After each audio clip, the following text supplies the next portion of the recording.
ওকে, so hi everyone, তোমরা সবাই কেমন আছো? আই থিঙ্ক দ্যাট তোমরা সবাই খুব খুব ভালো আছো। আজকে আমরা আলোচনা করব ফোমো নিয়ে। আমরা যারা ট্রেডিং করি সেখানে ফোমো একটা সিরিয়াসলি বিশাল বড় প্রবলেম। ফোমো কি? ফোমো হচ্ছে actually fair of missing out. ঠিক, এই ফোমোর জন্য ম্যাক্সিমাম ট্রেডার লসে। ফার্স্ট অফ অল, প্রথম কথা যদি বলা হয় যে ফোমো কি, তো সাপোজ করো হয়তো এই জায়গাটাতে করে তুমি ট্রেড প্ল্যান করেছো যে এইখান থেকে মার্কেট আমার এইখান থেকে তুমি টেনেছো ট্রেন্ড লাইনটা আমার ক্রস করলে এখান থেকে মার্কেট উপরে যাবে, এখান থেকে তুমি ট্রেড নিয়েছো, তোমার এসএল এখানে অ্যান্ড তোমার টার্গেট এটা সমান সমান এখানে। এখানে যখন প্রফিট বুক করেছো, তারপরে যখন দেখছো যে মার্কেট উপরে চলেই যাচ্ছে, দেন তখন মনে হয় যে আমি কেন এখানে প্রফিট বুক করলাম, আমি ট্রেডটা ধরে রাখলে আরো ভালো করতাম। তো যতক্ষণ এটা মাথায় আসবে, এটা মাথায় আসার পর তুমি যখন ট্রেডটা আবার নেবে, তখন ট্রেডটা নেবে তুমি মোটামুটি এই জায়গাটাতে গিয়ে। ঠিক আছে, যে মার্কেট উপরে যাবে, উপরে যাবে, ঠিক আছে, এই জায়গাটাতে করে একটা রেজিস্ট্যান্স আছে। তো এই জায়গাটাতে এত দূর পর্যন্ত যাবে, তো তুমি এই জায়গাটা করে এসে আবার ট্রেডটা নেবে, যেমনি যেটা করে ট্রেড নেবে, দুম, মার্কেট নিচে। তো লস গেল। এই লসটা রিকভার করার জন্য আবার যখন এই জায়গাটাতে করে এসে সাপোর্ট নিচ্ছে, ঠিক আছে, দিয়ে মার্কেট আবার যেমনি এখান থেকে এই একটু সাডেন হট করে মুভ মুভ দেবে, তুমি অমনি আবার এখানে নেবে, মার্কেট আবার দুম নিচে। তো এই করতে করতে আলটিমেট যেই প্রফিটটা এই জায়গাটাতে করে করেছিলে, সেই প্রফিটটাও পুরোপুরি শেষ করে দেবে, দিয়ে দিনের শেষে নো প্রফিট নো লসে যদি থাকো, তো দেন খুব ভালো কথা। কিন্তু দিনের শেষে যেটা হয় যে নো প্রফিট তো বাদই দাও, উল্টে যে এইখানে প্রফিট করেছিল সেই প্রফিটটাকে হোল্ড করতে না পেরে উল্টে আরো লসে চলে আসলো। ফোমোর রেজাল্ট এটাই, খুব মারাত্মক একটা জিনিস ফোমো ট্রেডিং এর ক্ষেত্রে, ম্যাক্সিমাম জনের ক্ষেত্রে এটা হয়। আরেকটা পোর্শন কি হয়, যখনই একটু একটু মুভ দেখবে, সঙ্গে সঙ্গে সে বড় প্রফিট নেওয়ার জন্য সঙ্গে সঙ্গে সেখানে ট্রেড নেবে। যেমন এই জায়গাটাতে করে আমরা দেখতে পাচ্ছি হয়তো যে মার্কেট বারবার বারবার এখান থেকে রেজিস্ট্যান্স নিয়েছে, যখনই মার্কেট এসে এইখানে উপরে এই প্রথমে অলরেডি একটা গ্রিন ক্যান্ডেল তৈরি করে নিয়েছে, গ্রিন ক্যান্ডেল এন্ড এখানে একটা অলরেডি পিন বার ক্যান্ডেল আছে, ঠিক আছে, বা এই জায়গাটাতে তো তুমি ধরো মানে মার্কেট অলরেডি উপরে মুভ করছে এন্ড এত বড় একটা মার্কেট অলরেডি মুভ দিয়ে দিয়েছে, তারপরে মার্কেট যখন আবার এইখান থেকে খুব ফাস্ট এই মুভটা উপরে করতে শুরু করবে, এই জায়গাটা ভেঙে দিয়ে, তখন আর মানে মন আটকায় না, তখন মনে হয় যে অলরেডি, যে আমি অলরেডি এতটা মুভ মিস করে দিয়েছি, আবার এইখান থেকে যাচ্ছে, তার মানে আমি মিস করে দিলাম, তখন এই জায়গাটাতে করে সবাই ট্রেড নেবে, যেমনি ব্রেকআউট হলো সঙ্গে সঙ্গে ব্যাস, মার্কেট ডাউন, লস বুকিং। এটাই হচ্ছে ফোমো। আরেকটা 3 নম্বর কারণ, খুব মারাত্মক কারণ যেটা হয়, সেটা হচ্ছে আমরা ন্যাচারালি সবাই যদি কেউ সার্ভিস করি, গভর্নমেন্ট হোক প্রাইভেট হোক যেটাই হোক না কেন, তো আমরা 30 দিন পরিশ্রম করার পর দেন তারপর আমাদের অ্যাকাউন্টে একটা স্যালারি ঢোকে। সেই স্যালারিটা সবাই জানে, যারা স্যালারি পায় তারা, সে যেই যতটাই স্যালারি হোক না কেন, সেটা 2,000 হোক কি সেটা 20,000 হোক কি সেটা 2 লাখ হোক, যেটাই হোক না কেন, যখন স্যালারিটা অ্যাকাউন্টে ক্রেডিটেড হয় সেটার একটা আলাদাই মজা, যেটা সোজা কথায় বলা হয় সায়েন্সের ভাষায় যে ডোপামাইন রিলিজ হয় and খুব আনন্দ পাওয়া যায়। মার্কেটের ক্ষেত্রে কি হয়, মার্কেটে তুমি এই জায়গাটাতে করে বসলে, এই জায়গাটাতে করে একটা ট্রেড নিলে, দুম করে এক ধাক্কায় তোমার হতে 2,000 টাকা প্রফিট হয়ে গেল, ব্যাস তুমি নিজেকে ডন ফিল করবে যে ভাই আমি তো অন্য কিছু জিনিসই আবিষ্কার করে ফেলেছি, আমাকে এতটা পরিশ্রম করে মাসের শেষে এতটা টাকা পেতে হচ্ছে, সেখানে আমি কয়েক মিনিটের মধ্যে আমি 2,000 টাকা বা 5,000 টাকা আমি প্রফিট করছি।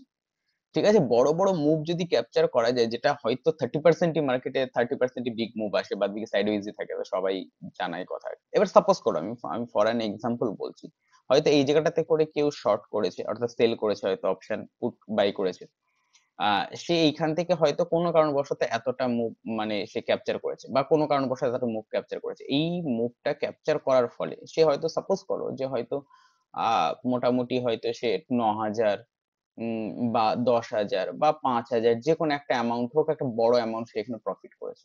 এই যে সে একবারে এতটা টাকা প্রফিট করে ফেললো না, এইটা তার মাথায় ঢুকে থেকে গেল যে বাপরে, মার্কেটে এতটা পোটেনশিয়াল আছে, এত টাকা ইনকাম করা যেতে পারে, বিশাল ব্যাপার। এবার হবে কি, পরের দিন থেকে সে অল টাইম ভাববে যে আমার কখনোই যেন এই টাকাটা মিস না যায়, এই টাকাটা মানে এই মুভটা যেন মিস না যায়। সে অল টাইম ভাবতে থাকবে যে আমি মিস করে দিলাম না তো, এই জায়গা থেকে মার্কেট উপরে যেতে পারে, আমার গতদিন 5,000 প্রফিট হয়েছে, আজকে হয়তো 5,000 প্রফিট হতে পারে। ওই যে একটা বড় অ্যাকাউন্ট মানে অ্যামাউন্ট মিস করার ভয়, মানে মার্কেটকে তারা এটিএম ভাবে, যে মার্কেটে আসলাম, এটিএম এ কার্ড পাঞ্চ করলাম এন্ড টাকা বেরিয়ে চলে আসলো। তো এইটা একটা ফোমোর আরেকটা অন্যতম কারণ, ঠিক আছে? যে এই জায়গাটাতে করে আমি ট্রেডটা নিইনি, মার্কেটে এখান থেকে এতটা মুভ করে গেছে, আমার আজকেও 5,000 টাকা প্রফিট হতো। ঠিক আছে, তাহলে সে পরের দিন থেকে করবে কি, পরের দিন থেকে মার্কেট যখন এরকম জায়গাতে আসবে একটু উঠতে দেখবে, তখনই এখান থেকে হয়তো বা এখানে একটা সাপোর্ট বা রেসিস্ট্যান্ট আছে, রেসিস্ট্যান্টে যেমনি ব্রেক করলো, এই যে দেখো এখানে রেসিস্ট্যান্ট ব্রেকও করেছে, যেমনি ব্রেক করলো এই জায়গাটাতে করে ট্রেড নিয়ে নেবে, যেমনি ট্রেড নিয়ে নিলো দুম করে পড়ে গেল। ফোমো হচ্ছে মেনলি এই ব্যাপার, আমি যে তিনটা কারণ বললাম এই তিনটা কারণের জন্য ফোমো হয়। তোমার কি মনে হচ্ছে, এই যে আমি যদি বলি যে এই যে এই জায়গাটা, ঠিক, এই যে এই পোর্শনটা, এই পোর্শনটাতে ট্রেডিং হয়নি, এই পোর্শনটাতে ট্রেডিং যদি না হয় তাহলে এই জায়গাটা তৈরি হলো কি করে? এন্ড আমি স্মার্ট মানি কনসেপ্টটা তো বলি যে এই জায়গাটা ইচ্ছা করে তৈরি করা হয় লিকুইডিটি তৈরি করার জন্য, যে হ্যাঁ ট্রেড নাও, ট্রেড নাও, ট্রেড নাও, যে কেউ ভাববে যে মার্কেট এতটা নেমে পড়েছে এবার তাহলে রিভার্সাল হবে, তো ঠিক আছে রিভার্সালের বাইং করো, তোমরা সবাই বাইং করো, যত বাইং করবে তত এখান থেকে সেলিং এর জন্য, যে মার্কেট নিচে পড়েছে সেলিং এর জন্য এখানে অর্ডার ফিল হচ্ছে স্মার্ট মানিদের, ইনস্টিটিউটদের। তো এটাই হচ্ছে ওভারঅল ব্যাপার। নাও দ্য কোয়েশ্চেন ইজ, সবই তো বুঝলাম, বাট দাদা কি করে এটা সলভ করা যায়? দেখো প্রথম কথায় যেটা সেটা হচ্ছে যে ট্রেডিং প্ল্যানিং করো। Without planning, without logic trading হয় না। উইদাউট লজিক বা উইদাউট প্ল্যানিং যেটা হয় সেটা জুয়া খেলা হয়। যে আমি এখান থেকে আমি ট্রেড নিলাম, এইখান থেকে আমার মনে হচ্ছে মার্কেট নিচে যাবে, আমি নিলাম, মার্কেট কোনোদিন নিচে চলে গেল, হিউজ প্রফিট, কোনোদিন নিচে গেল না, লস। এইটা 30%ই হয়, অতএব 30 দিনই হয়তো প্রফিট হতে পারে, বাকি 70 দিন লস হবে। আর এই লস রিকভার করতে গিয়ে আরো বড় বড় লস হবে। আর আমাদের স্বভাবের মধ্যে আছে আমরা 3,000 টাকা লস করব অসুবিধা নাই, কিন্তু প্রফিটের বেলাতে যেমনি 300 টাকা প্রফিট আসবে আমি প্রফিট বুক করে দেবো। তো সেই কারণে যেন ম্যাক্সিমাম লোক লসের মধ্যে থাকে। আমার প্ল্যানিং এ যদি আজকে ট্রেড না আসে, আমি ট্রেড নেবো না, সিম্পল ব্যাপার। এবং এইটা যতটা সহজে বলছি এটা ততটা সহজে পসিবল না। মার্কেটে আসলে আমাদের মাথায় কাজ করে যে আজকে ট্রেড নেবো, আজকে ট্রেড নেবো, এই আজকে বড় মুভ দিয়ে দেবে, এই আজকে যদি বড় মুভ দিয়ে দেয় আমি যদি মিস করে ফেলি, যেটাই বলছি ফোমো, ফোমো জিনিসটাই এটা যে মার্কেট আজকে যদি বড় মুভ দিয়ে দেয় আর আমি যদি মিস করে ফেলি, ফলে অল টাইম চার্টের সামনে আমি বসে আছি, অল টাইম চার্টের সামনে বসে দেখছি এই তো এখান থেকে মার্কেট এবার মুভ দিবে, এই তো এখান থেকে মার্কেট এবার মুভ দিবে, আমি সেখানে ট্রেড নিচ্ছি, সঙ্গে সঙ্গে লস করছি। না, এইটা চেঞ্জ করা দরকার। বড় বড় ট্রেডাররা বা ফান্ড ম্যানেজারদের পার্সোনাল ইন্টারভিউ দেখেছি, তারাও সেম কথাটা বলে যে ব্যাপার হচ্ছে ডিসিপ্লিন, আমার প্ল্যান এই জায়গাটাতে আমি সেই প্ল্যানের বাইরে আমি কোনো কিছু করব না। অ্যান্ড তাদের খুব সিম্পল ব্যাপার যে আমি যতটা কম সম্ভব আমি ট্রেড নেব দিনে, যতটা আমার কম সম্ভব আমি ট্রেড নেব, কিন্তু সেই ট্রেডটা যেন আমার যতটা সম্ভব অ্যাকুরেট হয়। আমি শিওর যে এটাই আমার সেট আপ, এই সেট আপের প্রবাবিলিটি 90%, এই জায়গাটাতে আসলে মার্কেট এইখানে হওয়ার প্রবাবিলিটি 90%, দেনই আমি ট্রেড নেবো। তাতে হতে পারে আমার একটা সেট আপ হলো, দেন ওকে, যদি সেট আপ কাজ করে তো সেটাই আমাকে যা প্রফিট দেবে, আমাকে পরের দুদিন আর ট্রেডই করতে হবে না। বাট এক জায়গাতে স্ট্রিক্ট থাকতে হবে যে আমার সেট আপ আসবে, আমি দেন তারপরে ট্রেড নেবো, নাহলে ট্রেড নেবো না, যেটা ম্যাক্সিমাম জনে করতে পারে না। দেখো খুব সিম্পল জিনিস একটা বলি, ট্রেডিং এর ক্ষেত্রে একটা বড় জিনিস হচ্ছে কনফিডেন্স, ঠিক আছে? কনফিডেন্স যদি তুমি হারিয়ে ফেলো না, তো ট্রেডিং এ কোনো কিছু করা পসিবল না। ব্যাপারটা হচ্ছে তুমি যখন খুব অ্যাকুরেট ভাবে প্রত্যেকবার ট্রেড নেবে এবং সেটার উইনিং রেট যখন বেড়ে যাবে, তোমার ভিতরে একটা আলাদা লেভেলেরই কনফিডেন্স স্টার্ট হবে। আর সেই যে কনফিডেন্সটা ক্রিয়েট হবে, সেই কনফিডেন্সটা তোমাকে প্রত্যেকবার পরের বার হেল্প করবে যে ঠিক আছে আমি গতবার ঠিক ছিলাম, এবারও আমি ঠিক হব, ওকে, দেন ট্রেড নেওয়া যেতে পারে। আমি বলতে চাইছি সোজা সাপটা কথা, ট্রেডিং এর কনফিডেন্স বিশাল কিছু একটা ব্যাপার। যত তুমি কন্টিনিউয়াসলি লস করতে থাকবে, তোমার কনফিডেন্স আস্তে আস্তে লো হতে থাকবে, তুমি ট্রেড নিতেই ভয় করবে যে ট্রেড নেবো আবার আমার লস হয়ে যাবে না তো, ট্রেড নেবো আবার আমার লস হয়ে যাবে না তো। কিন্তু তুমি যদি একদম অ্যাকুরেট ডিসিপ্লিনের সাথে তুমি যদি ট্রেড নাও, তাতে উইনিং রেট তোমার বাড়বে। আর যত তোমার উইনিং রেট বাড়বে তত তোমার কনফিডেন্স বাড়বে।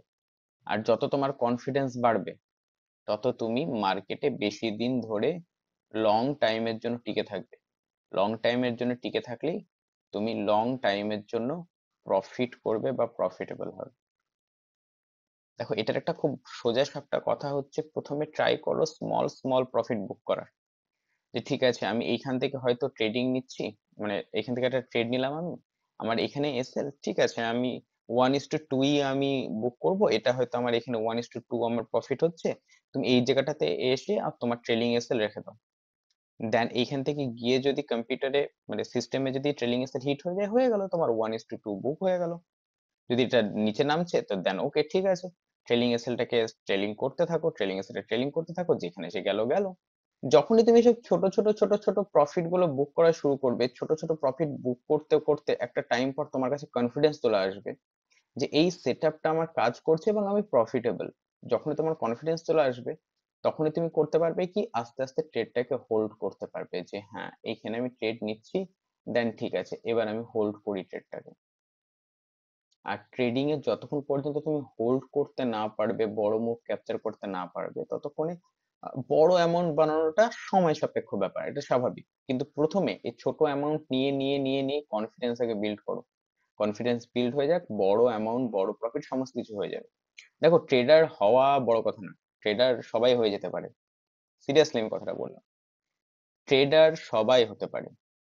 ট্রেডার হতে কি আর লাগে, সাপোর্ট রেজিস্ট্যান্স জানতে হয়, কেউ এসএমসি তে করলে এসএমসি কনসেপ্ট জানে, কেউ মুভিং অ্যাভারেজ করুক, যে যাতেই করুক সে তাতেই জানে এটা সাপোর্ট, এটা রেজিস্ট্যান্স, এই আমার একটা সেটআপ, এই সেটআপটা আমি ট্রেড নেব, এইটা হচ্ছে অপশন, এটা স্টক, এই হচ্ছে কল, এটা এদিকে গেলে কল নিতে হয়, নিচে গেলে পুট নিতে হয়, বাইং সেলিং, এই তো এটা জানলে সেটা ট্রেডার হয়ে গেল, আমি মনে করি। দেন তুমি ট্রেডিং করতে পারছো মানে তুমি ট্রেডার। বাট এই যে তার আগে একটা কথা লাগে না, প্রফিটেবল ট্রেডার, এই প্রফিটেবল কথা লাগানোটা খুব মুশকিল গো। মতলব ট্রেডার তো সবাই হয়ে যেতে পারে, কিন্তু প্রফিটেবল ট্রেডার হওয়াটা খুব কঠিন কাজ। আর এই প্রফিটেবল ট্রেডারটা মাত্র 3% আছে হয়তো। আর এই প্রফিটেবল ট্রেডার হতে গেলে প্রথমে তোমাকে ছোট ছোট প্রফিটই বুক করতে হবে, করতে করতে তোমাকে কনফিডেন্স বিল্ড করতে হবে, কনফিডেন্স বিল্ড হয়ে গেলে আস্তে আস্তে তখন তুমি বড় বড় ট্রেড গুলোকে হোল্ড করতে পারবে, প্রফিট গুলোকে। এটা একটা বড় ব্যাপার, এটা একটা বড় ব্যাপার। অ্যান্ড একটা বড় কথা বলি, যেটা আমি তো মেনেই চলি আর কি, আমি যেগুলো বলছি এগুলো সবকটাই আমি মেনে চলি। আমি আরেকটা বড় কথা বলি, সেটা হচ্ছে যে যদি একবার দিনে প্রফিট হয়ে যায়, সেটা যাই হোক, 500 হোক, 700 হোক, 1000 হোক, যে টাকাই হোক না কেন, একবার যদি তুমি প্রফিট হয়ে যাও, প্রফিট বুক করে নাও সেদিনকে, সেদিনকে যেন সিস্টেমে বন্ধ করে দাও। আমি সত্যি কথা বলছি। না হলে এই যে এখানে যে জিনিসটা দেখালাম না কুমোর চক্করে, যেটা প্রথমে আমি বোঝাচ্ছিলাম, এই জায়গাটাতে করে আমি হয়তো প্রফিটটা বুক করে দিলাম, তাতে আমার হয়তো এখানে 700 টাকা প্রফিট হলো। আমি এই জায়গাটা করে মার্কেট উপরে যাচ্ছে, হুট করে আমি এই জায়গাটাতে করে আবার ট্রেড নেবো, প্রফিটটা এই প্রফিটটা মিস হয়ে গেল সেটার ভয়ে আর কি। যেমনি আমি নেবো, সেই 700টা বেড়ে এখানে আমাকে হয়তো দেখাবে এখানে 800, যেমনি 800 দেখাবে, মার্কেট এত, আর তোমরা ভালো করে জানো ফল করার সময় কি স্পিডে ফল করে। যখনই ফল করতে শুরু করবে, তখনই বুক ধড়াস ধড়াস করতে শুরু করে, আরে আমার প্রফিট এতটা ছিল, কমে গিয়ে এখান থেকে চলে আসলো এখন হয়তো 500 টাকায়। ঠিক আছে, আরেকটু হোল্ড করি, মার্কেট এখান থেকে উপরে উঠবে, সে ঠিক আছে, 3টে গ্রিন ক্যান্ডেল হয়েছে, একটা রেড ক্যান্ডেল হতে পারে, তারপর আবার মার্কেট উপরে যাবে বলে হোল্ড করবে, সেই 500 টাকাটাও চলে যাবে কি একদম পুরো জিরোতে দাঁড়িয়ে যাবে। এই জিরোতে দাঁড়িয়ে যাবে, তখন হয়ে যাবে মনটা খারাপ যে 700 টাকা ছিল জিরো হয়ে গেল, আরেকবার ট্রাই করি, আরেকবার ট্রাই করতে গিয়ে যে জিরোটা হয়েছিল সেটা উল্টে এসে -700 টাকায় দাঁড়িয়ে যাবে। And এটা বাস্তব, এটা তোমাদের সাথেও হয়, তোমরা জানো আমি ঠিক কথা বলছি।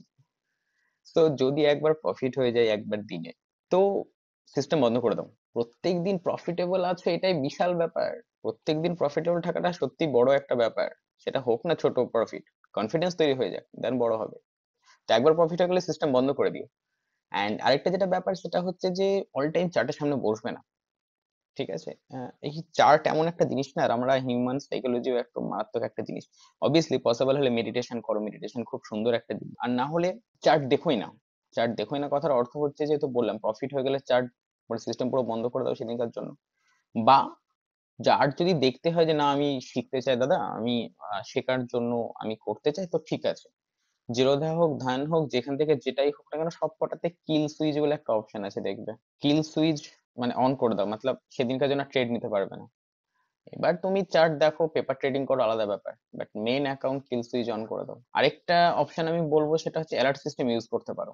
যে আমার সেটআপ আছে যে মার্কেট হয়তো এইখানে হয়তো একটা লিকুইডিটি আছে আমি জানি, ঠিক আছে, অ্যান্ড মার্কেট বায়াস, আমি আগের দিন রাত্রে ট্রেড প্ল্যান করেছি, মার্কেট যা বায়াস আছে তাতে মার্কেট আপসাইড যাবে, ডাউনে পড়বে, তাহলে আমি করবো কি, ট্রেডিং ভিউতে যে এখানে যাব, এখানে গিয়ে প্লাসে ক্লিক করার পর এখানে যে অ্যাড অ্যালার্ট আছে, অ্যালার্টে ক্লিক করলে, অ্যাড অ্যালার্টে ক্লিক করলে অ্যালার্ট ওখানে অটোমেটিক ক্লিক মানে রেডি হয়ে যাবে। দেন মার্কেট এখানে আসলে অ্যালার্ট বেজে উঠবে, যখন অ্যালার্ট বেজে উঠবে ব্যাস মিটে গেল। আমি তখন সিস্টেমে ঢুকবো, সিস্টেমে ঢুকে আমি আমার ট্রেড প্ল্যান করবো, ট্রেড তো আমার আগে থেকে প্ল্যান করাই আছে। ওইখানে গেলে আমার অর্ডার ব্লক আছে, অর্ডার ব্লক থেকে আমার রিফ্লেক্ট হবে। তো ব্যাস, ট্রেডে আমি ঢুকবো, এখানে আমার এসএল দেবো, দেন যেরকম যে আমার আগে থেকে প্ল্যান করা ছিল সেই প্ল্যান ওয়াইজ আমি ট্রেড প্ল্যান করবো। এসএল হিট হলে এসএল হিট হবে, আমি আগে থেকে বললাম, প্রফিট হলে প্রফিট হবে, কোনো ব্যাপার নাই, বাট আমার যেটা প্ল্যান ছিল সেই প্ল্যান ওয়াইজ আমি ট্রেড নিয়েছি, ঝামেলা শেষ। তো অ্যালার্ট সিস্টেম ইউজ করতে পারো, তাতে অল টাইম তোমাকে চার্টের সামনে বসে থাকতে হবে না। তো ওভারঅল এই হচ্ছে ব্যাপার ফোমো থেকে বেরানোর, বা ফোমোর এটা আমি আরেকবার শর্টে বলে দিচ্ছি, টোটাল ফাইনালাইজড করে দিচ্ছি আর কি। ফার্স্ট অফ অল, এক নম্বর তার মানে যেটা দাঁড়ালো সেটা হচ্ছে যে আমি আগের দিন বা সেদিনকে ট্রেড নেওয়ার মর্নিং এ আমি ট্রেড প্ল্যান করব, ঠিক, যে এটাই আমার সেট আপ, এখান থেকে আমি সেল করব, এখান থেকে বাই করব, ট্রেড প্ল্যান করব, এটা হচ্ছে আমার প্রথম থেকে মানে প্রথম কথা। দ্বিতীয় যেটা কথা সেটা হচ্ছে, সেই প্ল্যানিং ওয়াইজ তোমরা অ্যালার্ট সেট করতে চাইলে অ্যালার্ট সেট করতে পারো। সেকেন্ড যেটা সেটা হচ্ছে যে আমার সেট আপ ওয়াইজ আমি যখন ট্রেড নিলাম, আমার ট্রেডে যদি একবার প্রফিট হয়ে যায়, তো তাহলে আমি সেদিকে যেন সিস্টেম অফ করে দেবো। 3 নম্বর কথা হচ্ছে যে আমি প্রফিট সবসময় নেব স্মল। ফোর্থ হচ্ছে, মার্কেটকে কখনোই এটিএম মনে হবে না, মার্কেটকেও বিজনেস হিসেবে দেখাটা উচিত। কখনোই মাথায় যেন এটা না আসে যে এখানে যাব, দুম করে আজকে 2000 3000 প্রফিট হয়ে যাবে, বেরিয়ে চলে আসবো, দুদিনে বড় লোক হয়ে যাবো, না। এইটা মাথাতে থাকলে সবসময় ট্রেড নিতে ইচ্ছা করবে, সবসময় ট্রেড নিতে ইচ্ছা করবে। ওই জন্য বারবার বলছি, কখনোই এইভাবে র্যান্ডম ট্রেড নেবো না। আমরা দিনে একটা বা দুটো ট্রেড নেবো, সেটা আগের দিনেই আমরা প্ল্যান করে নেবো, সেই প্ল্যান ওয়াইজ যদি আমাদের একটা সেট আপ আসে, একটা খুব বেশি হলে দুটো ট্রেড নিতে পারি, যদি একটাতে প্রফিট হয় সেই প্রফিটের 50% দিয়ে তুমি সেকেন্ড ট্রেডটা নিতে পারো। আর যদি নাও নাও, একটাতেই মিটে যায় তো মিটে গেল।